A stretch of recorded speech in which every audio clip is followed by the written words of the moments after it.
Okay. Up there. Yeah. They're right at the top. Oh, never mind. No! There, Oh, there, up there, there, there, there, there, there. there, there, there. I see, I see. We are reaching already. Where do we meet with you? Just now, people found a yellow-entered bulbul flashling. He probably left the nest, and we put the bird back up to the tree to reunite with the parents. And right now, what's the next case that we are going to attend to? We are going for another reunion phase with two plantain squirrels. They are quite dehydrated. So we will bring the squirrel over to our van to feed water. Okay. Then after that, we will try to bring a ladder over here.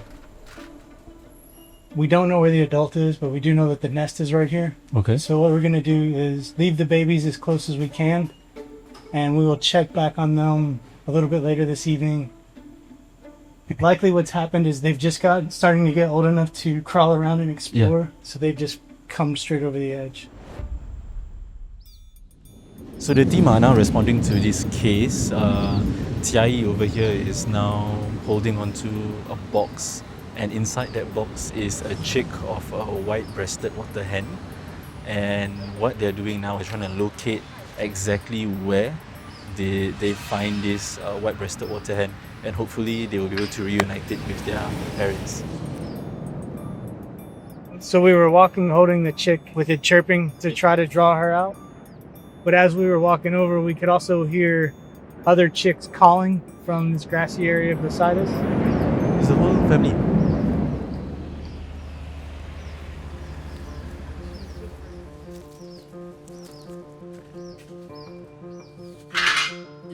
This is kind of like worst case scenario. We've walked into a rescue inside the rescue.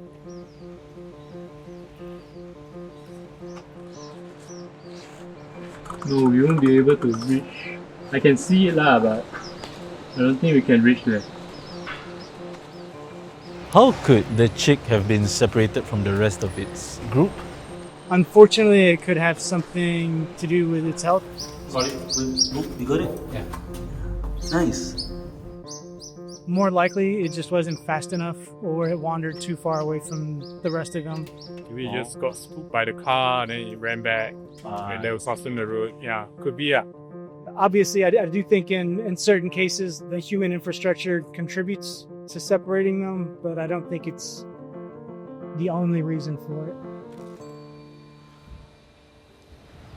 Alright, so Chai and Aaron are now finding a suitable spot where they can leave the chicks of the white-breasted water hen. However, it's kind of a tricky situation, as you can see that there are drains everywhere. As much as they want to reunite the chicks with their mum, they don't want to leave it in a situation where the same thing happens again.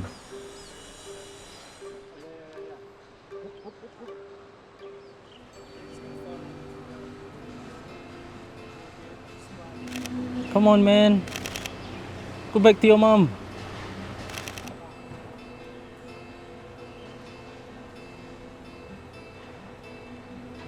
Two are out, two are out. There's one more, there's one more. Yeah, the last one's out, and it's coming. The lengths that they are willing to go to save a single life is really amazing. Would you guys dare to go down a drain like that with spiders this big?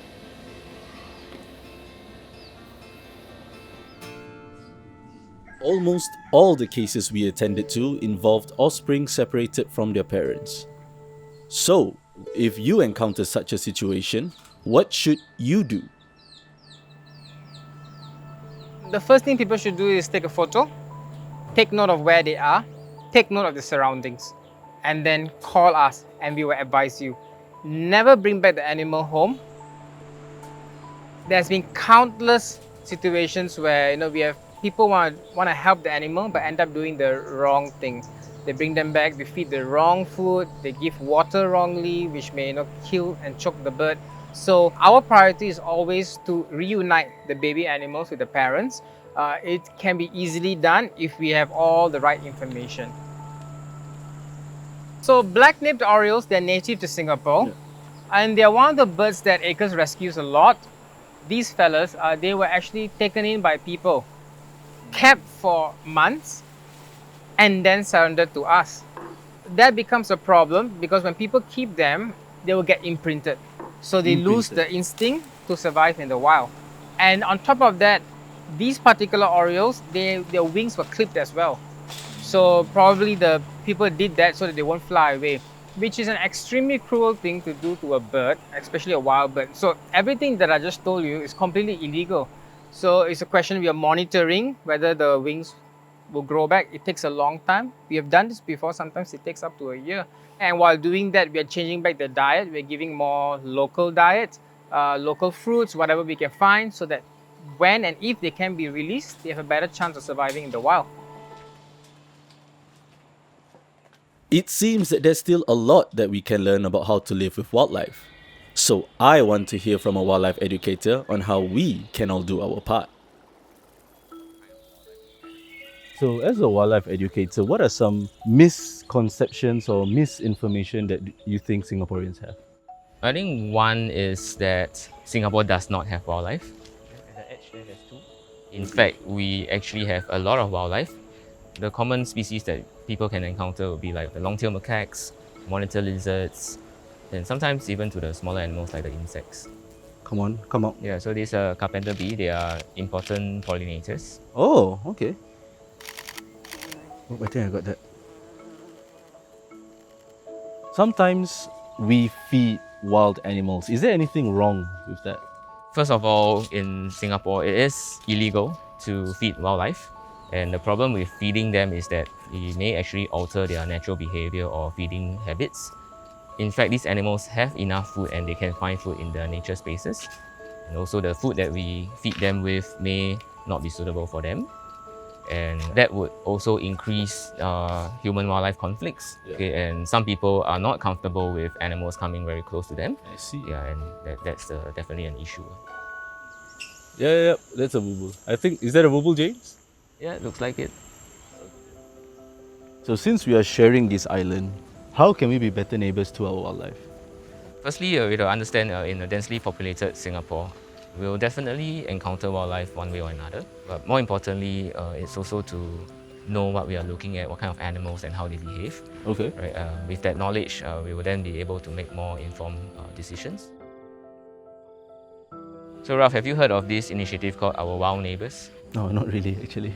So Our Wild Neighbours is a joint initiative by multiple stakeholders, which Manda is part of as well. And it aims to raise awareness about wildlife coexistence. And we do have a carnival coming up. Would you like to join us? Am I invited? Definitely. All right, let's go. Let's go. So our wild neighbours is having a carnival here at Heartbeat at Bedok. They gave me a crash course last week, but today I'm here to help them out with their carnival. So let's go. If you see someone selling wildlife on Instagram, right, most of the time it's illegal. So the moment that you see things like this, right, number one is report the post. So this is an example of illegal wildlife trade. I count for you again. 1, 2, 3, 4, 5. It's a lot of work trying to educate the public about living together with nature, but it's crucial. Then they will start to not be able to find food. Snake will not disturb you if you never disturb snake. If you play your part to clean the oceans will get cleaner again. Yes. Over the last 200 years, an estimated 37% of local species have gone extinct.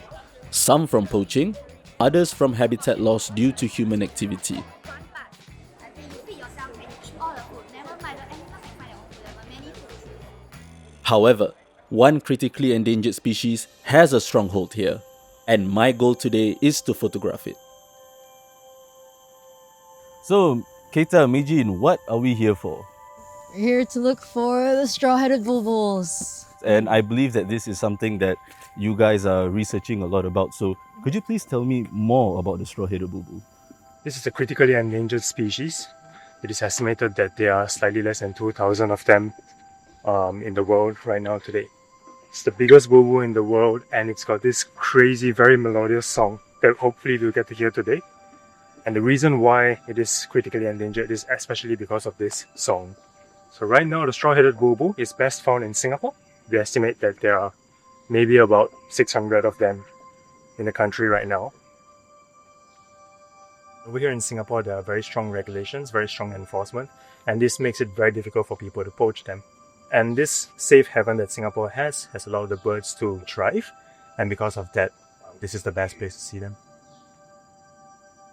So what we found out is that the straw-headed bulbuls have a main territory that they usually tend to keep to and a very large foraging range. This also has conservation implications because it means that when we're picking forests to preserve and conserve, it's not enough to just keep those patches where those main territories are. You'll need to preserve a much larger space that includes the foraging range and all of that. I did see. Huh? You hear that call? I do. Is that the straw-headed bulbul? That is the straw-headed bulbul. What you're hearing right now is actually two birds. So yes, that's a pair of them. They have this really coordinated duet. You can't tell which bird is actually singing. Their songs are that tightly interwoven. Huh? Yeah. Okay.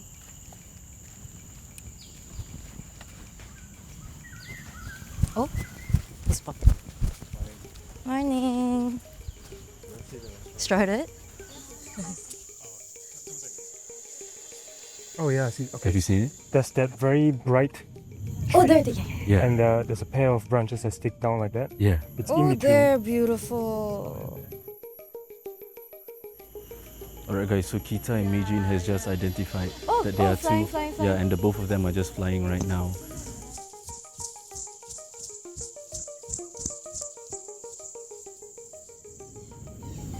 Up there. Yeah. They're right at the top. Oh, never mind. No! There. Oh, there. I see.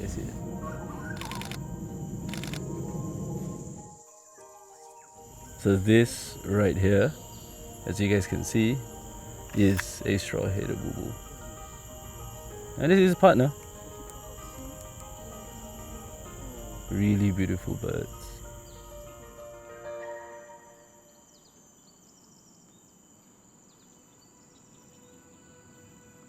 What a beautiful misty morning.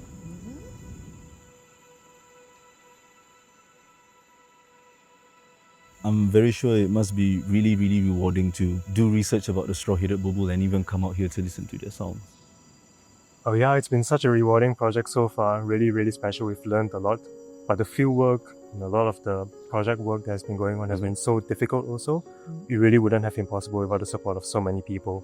So our project has been supported by MOE. It's also been supported by the Singapore Conservation Impact Grant, by Mandai Nature. Okay. And of course, the profs that we're working with, so Professor Rind and Professor Chisholm from the US, as well as the people from the National Parks Board that's been supporting us, and also from the Bird Society of Singapore that we work with.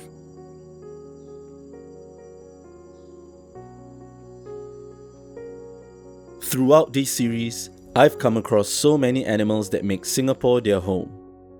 Due to our limited land space, we have a unique approach to conservation, and it's a careful balance of urban development and preserving natural habitats to ensure wildlife can continue to thrive among us. The straw-headed bulbul is a reminder that even in a concrete jungle like Singapore, vulnerable species can still find refuge here.